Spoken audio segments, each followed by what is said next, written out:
Chapter 3: Introducing Sprinting into a Fitness Program. If you already have a fitness program in place, adding sprints will provide a number of benefits for you. It will help you build up your lean muscle mass, lose more body fat by boosting metabolism, and improve your endurance. In this part of the course, we're going to show you how you can add sprinting into your existing fitness program. Where to sprint? It's important to find a good place to sprint because, unlike jogging, you're not going to have a lot of time to think about getting around obstacles should one suddenly appear in your path. Make sure wherever you sprint, it has a good footing and you won't be worrying about distractions or interruptions. Because of the intensity of sprinting, a sudden stop or turn can cause injury. Some people recommend sprinting uphill, but if you're just starting off, you will probably do better on a flat surface, and can then find a sloped surface to increase the intensity later. It's also not recommended to use a treadmill because of how hard it is to control the speed when you're going that fast, and the faster you go on a treadmill, the greater the risk of injury. How often to sprint? Because of how hard sprinting is on your body, you shouldn't do it more often than 2 or 3 times a week.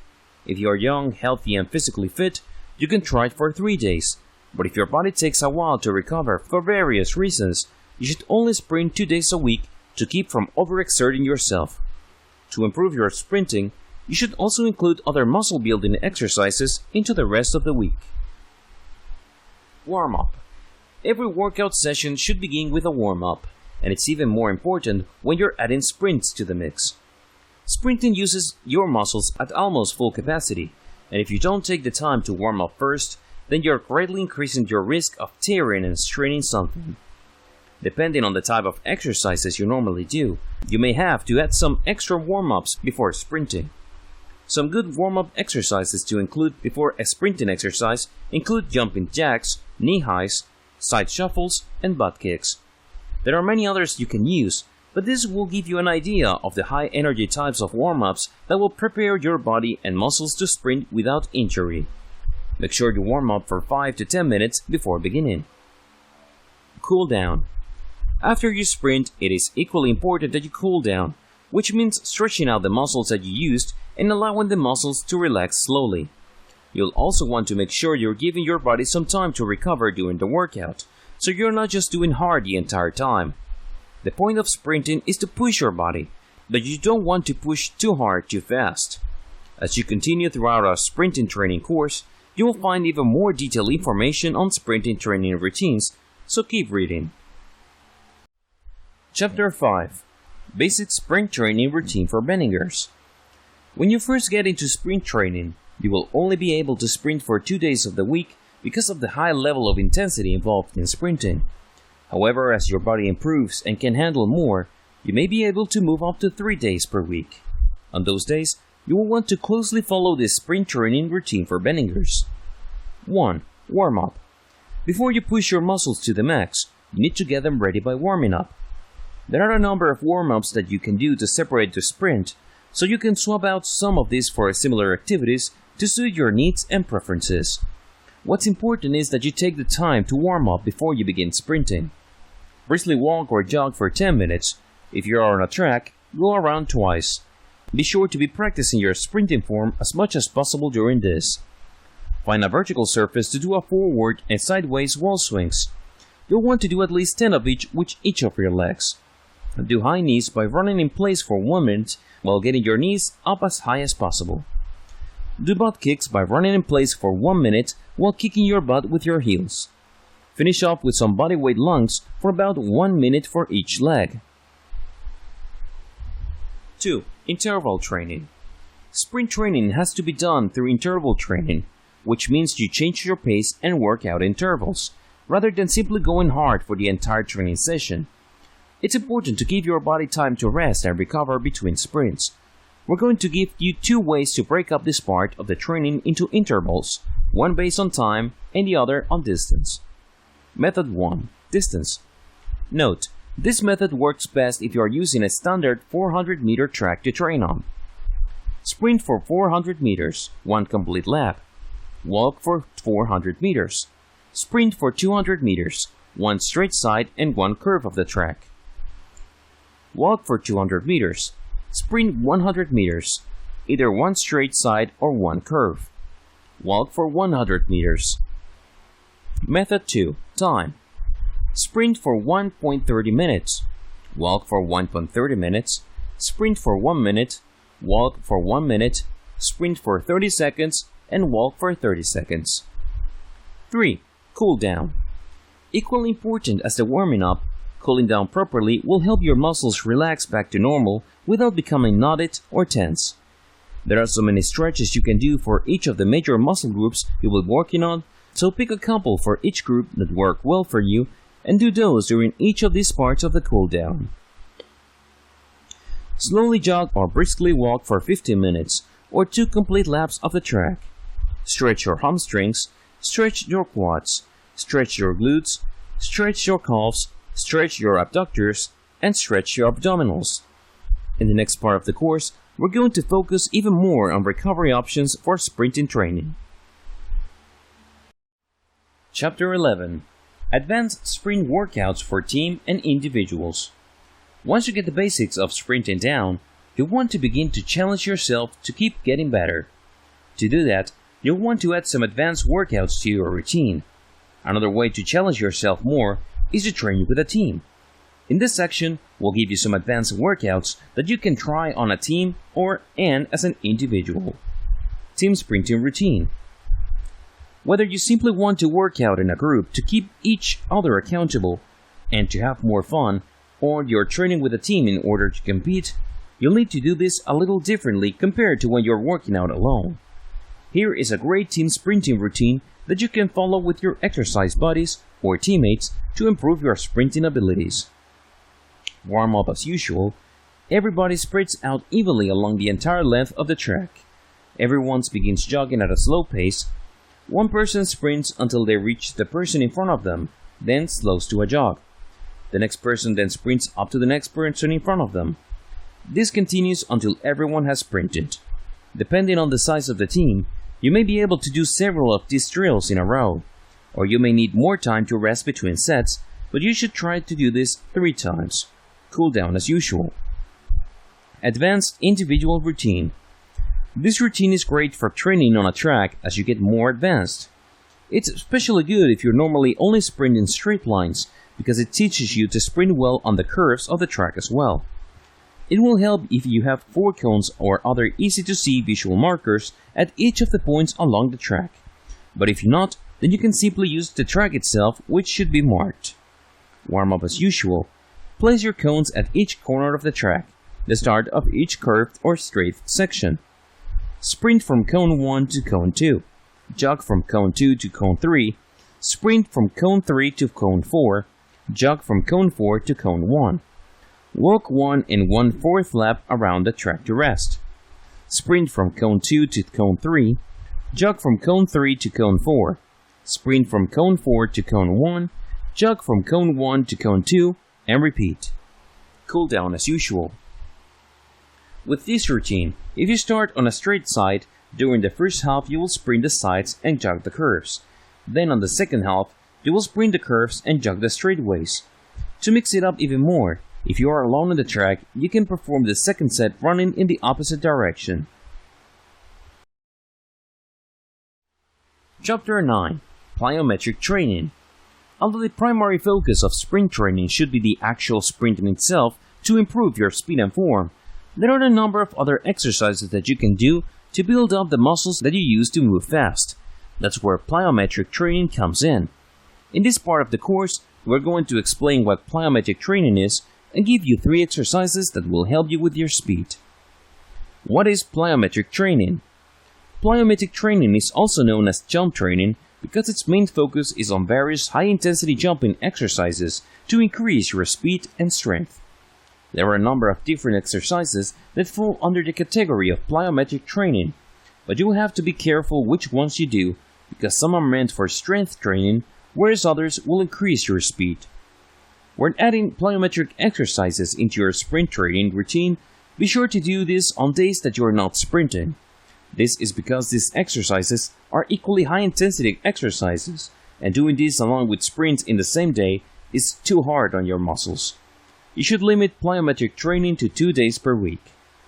Here are 3 plyometric exercises that will help you increase your speed. Forward bounce. For this exercise, you will essentially be sprinting one stride at a time. The goal is to use as much force as possible to move yourself forward into a long bound. Be sure to use proper sprint form for this drill as you drive yourself off the balls of your foot from one stride to another. This will help you maximize your power output for every stride you take and can help you lengthen your strides. Do 3 sets of forward bounce of 20 yards each while allowing yourself 2 to 3 minutes of rest between sets. Repetitive standing long jumps. This drill will help you coordinate your upper and lower body and will help you minimize the time you spend on the ground, which will help you move faster down the track. To do repetitive standing long jumps, begin with your feet in line with your shoulders, then jump forward as fast as you can. As soon as you touch the ground with the balls of your feet, launch yourself into another long jump, and so on. Do 3 sets of repetitive standing long jumps of 20 yards each, resting for 2 to 3 minutes in between sets. Depth jumps to standing long jumps. The objective of this plyometric exercise is to train your body to instantly explode forward when the balls of your feet hit the ground. To do a depth jump to a standing long jumps, start on a stable surface that is at least 1 foot high. Step off and be sure to land with both feet on the ground, then immediately perform a single standing long jump. Do 3 sets of 5 depth jumps to standing long jumps with 2 to 3 minutes of rest in between. Chapter 4. Simple ways to improve sprinting technique for a beginner. The simplest way to improve your sprinting technique when you are just beginning is to work on your form. If you don't establish a good form early on, then you will waste time trying to correct your form and put yourself at a higher risk of injury. That's why this part of the course is going to focus on the proper sprinting form. Getting ready. Everything in your body should be facing forward. That means your shoulders, hips, and feet should all be pointing towards the finish line. Your eyes too should be looking frontward and looking at the track about 10 meters ahead. Prepare to engage your core muscles for added power by tightening your abdominal muscles and pulling your belly button inward. Your upper body, including your jaw, neck, and shoulders, should be relaxed, so take a deep breath before your sprint and purposely relax those muscles. If you are clenching them as you run, you will make your body work harder than necessary in these areas, taking energy away from the other muscles. Assuming the proper standing starting position is as easy as moving your dominant leg, right if you are right-handed, back slightly while keeping most of your weight on your non-dominant leg, which is at the starting line. Then, bend your knees a little as you bend slightly at the waist. Your arms should also be in position, with your non-dominant arm back and your dominant arm forward. Proper sprint form. Begin by pushing up with your front leg, using your toes to launch yourself forward. From there, every stride should look the same. Your dominant leg should extend outward until your knee is at the same level as your hip. Your ankle and knee should be at 90 degrees angles. Your opposite arm should be back and kept bent at a 90-degree angle. Then, you'll use your dominant leg to propel yourself forward and get your non-dominant, also called supporting leg, into the same position and continue until you reach the finish line. As you run, you will also need your arms to move in sync with your legs to improve speed. Keep your elbows bent at the 90-degree angles, your hands and shoulders relaxed, and move your hands in rhythm with your knees, from your hip up to your chin. When each foot hits the ground, you want to land first with your heel, then roll your foot forward to launch yourself from your toe as you did on your first stride. Having strong, powerful footfalls is one of the most important parts of being able to increase your sprinting speed. How to practice form.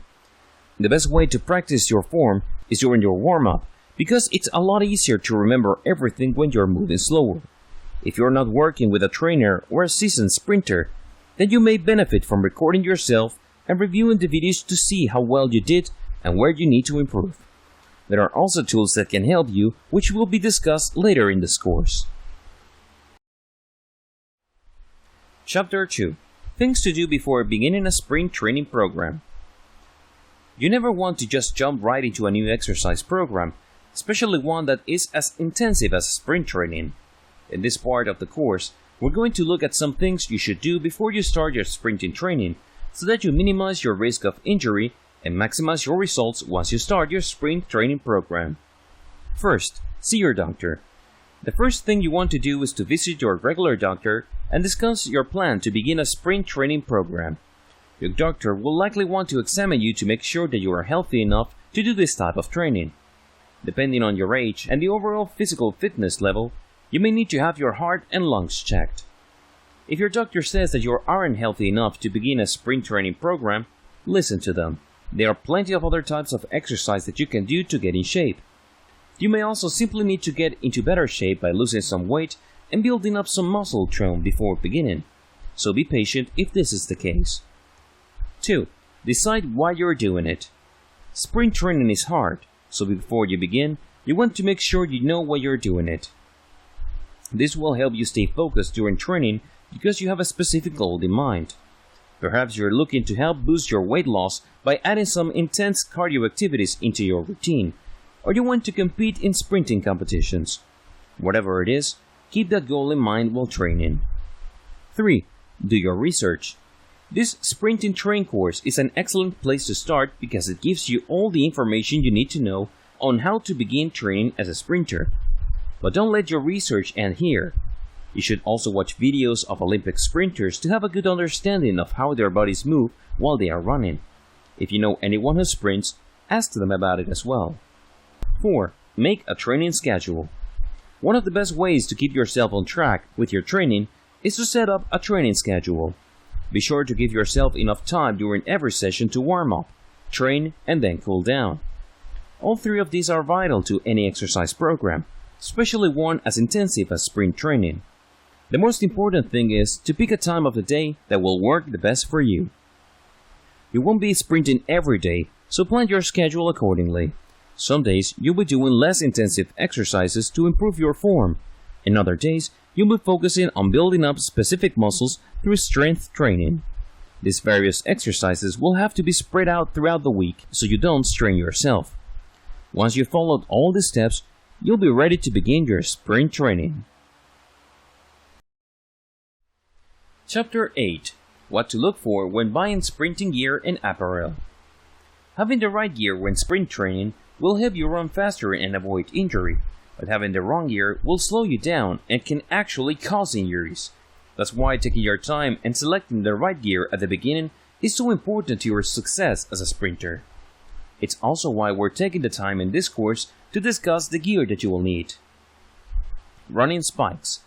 These are the most important part of your sprinting gear, so we're going to spend the most amount of time discussing them.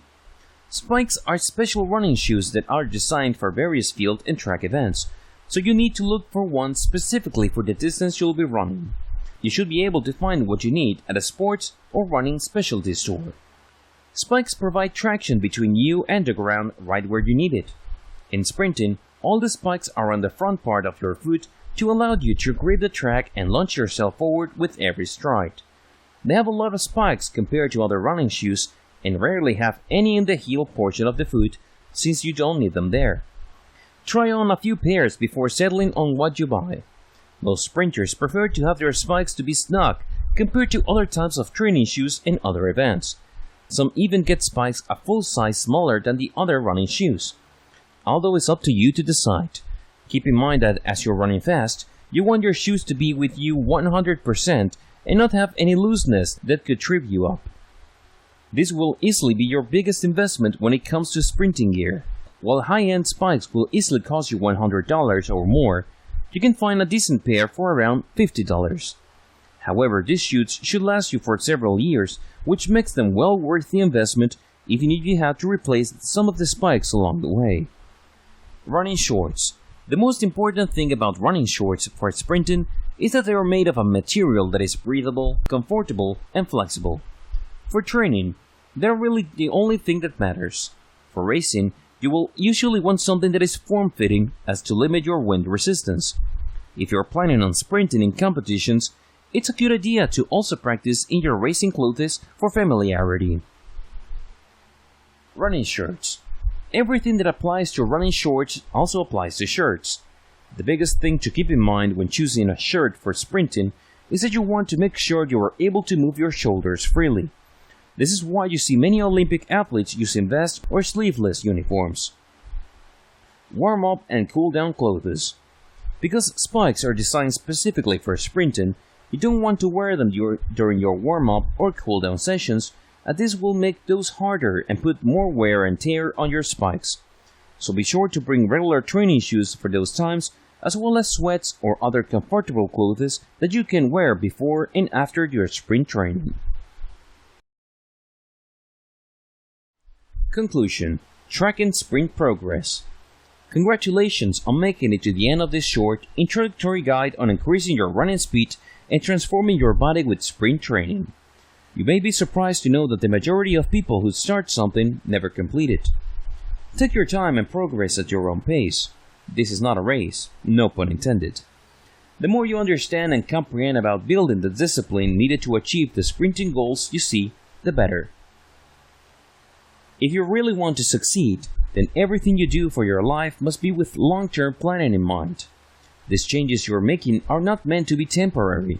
They're meant to be part of a new lifestyle that you follow. You can't think of sprinting training as simply as something that you do occasionally. Sprint training to increase speed and transforming your body must instead be something that your life is about all the time, and only then can you truly reap the benefits. To conclude this beginner's guide to increasing your running speed and transforming your body, we will cover tracking your sprinting progress. Tracking your progress is not only a great way to motivate you to keep training when you can see your progress in actual numbers, but using the right tools will actually help you improve your sprinting and shave time out of your sprints. In this final part of the course, we're going to show you some of the tools you can use to track your sprinting progress. Fitness trackers. Unless you've been living under a rock, you've seen or heard of fitness trackers that you wear on your wrist like a watch. They can track your sleep, heart rate, and even map out wherever you walk during the day. These are great for helping you keep track of your overall fitness throughout the day and your heart rate during sprint workouts. Before buying, make sure the one you get works well with high-intensity workouts, since many of these are designed for distance rather than intensity. Fitness trackers to look for are ones that check your stat more often. After your workouts, you can sync your device with your phone or computer to see how well you did. Slow motion camera.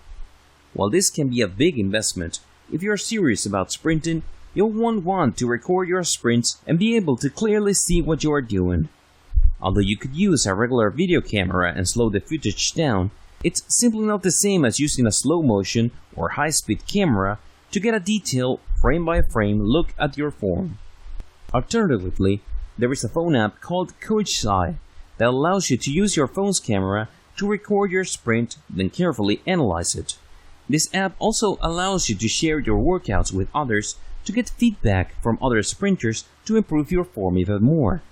If your phone has an outstanding camera, this could be a huge benefit to you. Smart shoes. Everything is getting smarter in this technologically driven world, including your shoes. There are several shoes on the market now that you can use while training that can help you provide you with all the information you need to improve your sprinting form. They can show you exactly what part of the foot is hitting the ground, how much weight you are putting on different parts of your feet, and how long your feet are touching the ground. The shoes you choose to run in can have a huge impact on your speed, so make sure you get a pair that will work for you. Alternatively, you can also find insoles and socks that are pressure sensitive and can provide you with the same information as smart shoes, but you can easily wear these with your normal spiked sprinting shoes. Community. An often overlooked tool that can help you track your progress and improve your sprinting abilities is community with other runners and sprinters. The internet is the best way to connect with sprinters when you have questions about anything, and you can also use it to find training partners in your area to work with. Well, we've reached the end of our beginner's guide to sprint training. Thank you for joining me in this new journey to sprint training to increase your running speed and transforming your body. We hope you have enjoyed it. All the best with your future sprinting endeavors and onwards and upwards from here. This has been Simple Speed Secrets. Simple sprint training secrets to increase running speed and transform your body. Simple speed secrets. Simple sprint training secrets to increase running speed and transform your body. Narrated by John Hawkes. Introduction. Hello and welcome to our short beginner's guide on increasing your running speed and also transforming your body with sprint training. Sprinting is an excellent form of exercise. Whether you are actively training for competitions, playing competitive or social sports, or simply using it as a part of your cardiovascular routine. To begin this guide, we're going to spend a few moments discussing what sprinting is and isn't, and also take a look at the history of sprinting. What is sprinting? Sprinting is defined as a competitive running event that is 400 meters or less. Most sprinting events are 100, 200, or 400 meters. Most of them last less than 60 seconds because sprinters are running as fast as they can during the entire length of the race. Some sprinting competitions include relay races that involve 4 runners, each sprinting a certain distance. Sprint in a training sense can also mean doing a particular cardio exercise with all-out intense anaerobic effort for a brief period followed by rest. Sprinting versus running. Although sprinting and running use the same muscle groups and are essentially the same thing, there are some key differences. Sprinting, as mentioned before, involves athletes moving as fast as they can for the whole sprint in an anaerobic environment, making it much more intense than running. From a metabolic standpoint, that means you are using glycogen rather than oxygen for your muscles, which wears you out a lot faster than a well-paced run.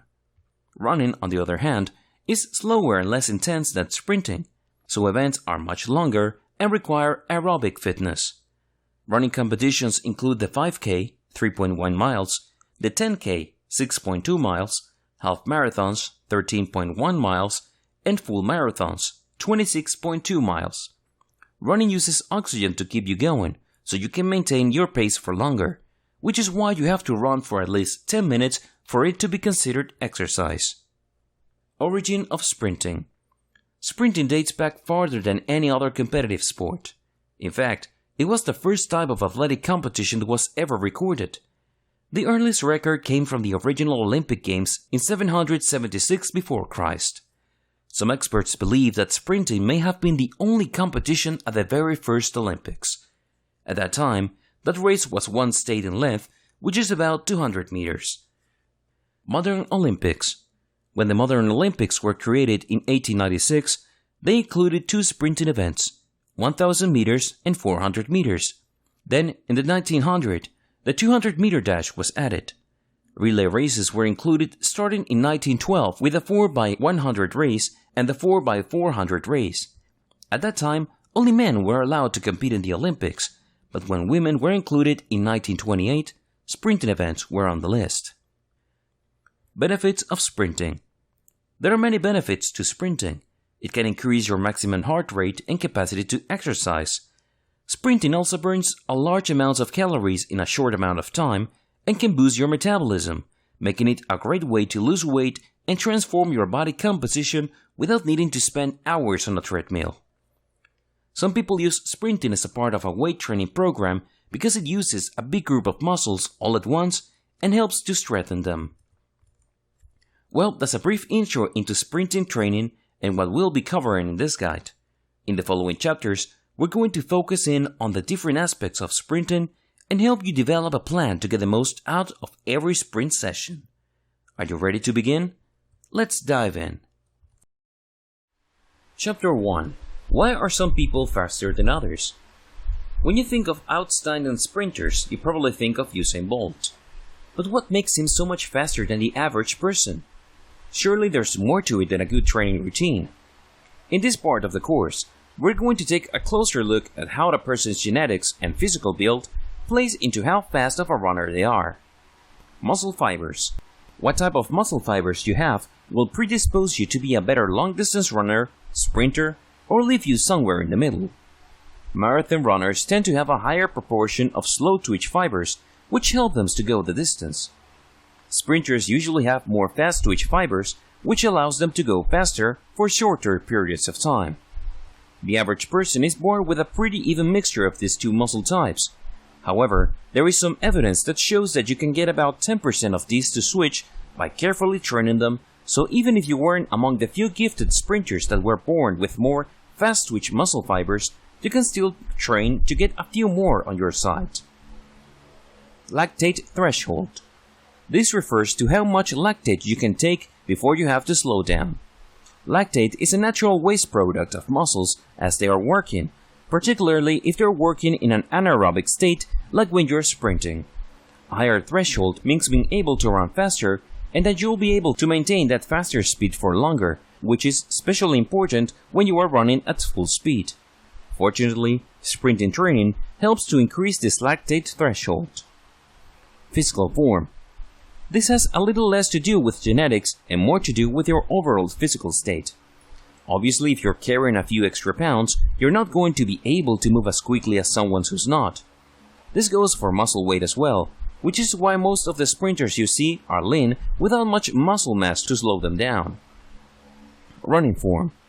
Important points in your overall form include how your foot hits the pavement, how long your strides are, and how clean your gait is. All of these things put together and more make up your form. As you perfect your form through repeated exercises, you will become a better, faster, and more efficient sprinter. While some people naturally have a better form, it can be gained through practice. VO2 max. This is something that many middle and long distance runners are concerned with. It measures the maximum, max, volume, V, of oxygen, O2, that your body can process during exercise.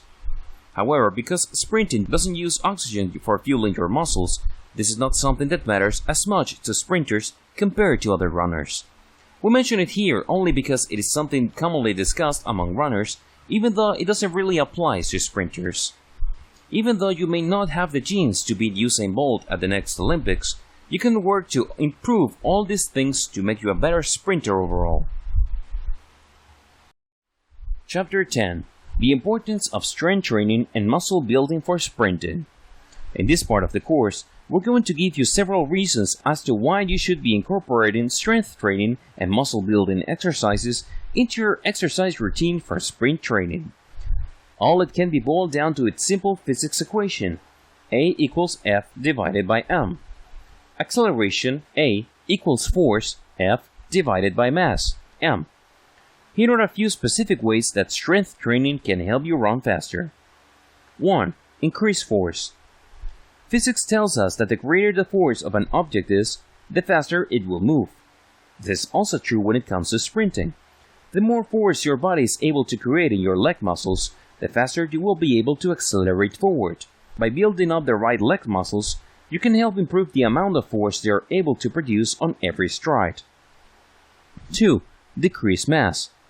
Going back to that physics lesson, we also know that the smaller an object is, the greater the effect of the force that's being put on it. Strength training helps you decrease your overall mass by burning body fat, which will help you be able to go faster with the same amount of force. Being lighter on your feet while sprinting will also help to keep you from getting tired as quickly. 3. Reduce risk of injury. While sprinting, your muscles, joints, ligaments, and tendons all have to work at full capacity. If they are not already strong, then the strain of sprinting can lead to injury. Through strength training, you can build up these important parts in a more focused, slow-paced environment so that when you get to the track, they'll be ready to work together efficiently. 4. Improve balance. Chances are you naturally have one leg that's stronger than the other. While this won't affect your daily life, it will hurt your ability to sprint well and put you at a higher risk of injury when you are unbalanced. Through strength training, you can do single leg or single arm exercises to build up the muscles on the weaker side until both sides are balanced in strength. 5. Gain more fast-twitch muscle fibers. As we discussed earlier in this course, fast-twitch muscle fibers are the one you want more of so you can run faster. Although we still have a lot to learn about muscle fibers, we do know that through certain exercises, you can shift your ratio of muscle fibers to get more fast-twitch. By strength training, you can do targeted exercises that will ultimately increase your running speed. How to add strength training for sprinting? Schedule your strength training on days that you're not sprinting, and be sure to focus on a different muscle group every day. You should train the most on your legs and core muscles, but arms should also be included. If you are new to strength training, make sure you learn each new exercise and practice it well before increasing the weight, reps, or sets. It is important to do each movement precisely to avoid injury and to actually get something out of it.